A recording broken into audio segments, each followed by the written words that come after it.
Hi everyone! Good morning! Ngayon, samahan niyo ako at pupunta tayo sa Nagoya Expo. Eto na nga, nagkayayaan kaming pumunta sa Philippine Expo sa Nagoya. Kahit nga umuulan, ako sugod ang mga tita. Ang saya-saya nga kasi lahat ng gusto mong kainin nandito. Wow! Alam niyo ba kaming mga nasa abroad, kasayahan talaga namin yung mga ganito. Ang daming Philippine food. Lahat talaga ng gusto mong kainin nandito. Kaya kahit na umuulan, ako ang daming tao. At tignan niyo, nag-take out pa ako. Alam niyo, sa totoo lang, walang tigil ang ulan. Pero tignan niyo, ang saya ng mga tao. Ang pinakamasaya pa sa lahat, yung lahat ng gusto mong kainin nandito. Kaya baliwala talaga ang ulan. Lahat talaga nagpo-food trip. Alam nyo ba dyan, basang-basa na talaga mga damit namin. Pati rin sapatos. Pero sige pa rin ang kain. Nag-enjoy kami talaga. Hindi naman halata sa akin, tignan nyo.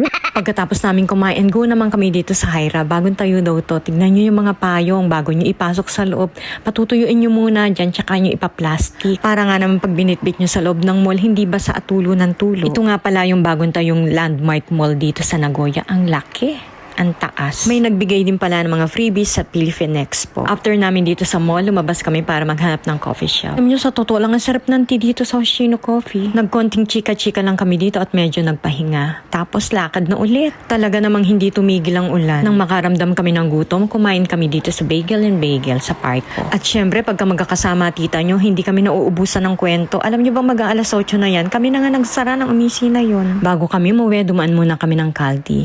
Hanggang dito na lang at hanggang sa susunod. Thank you for watching.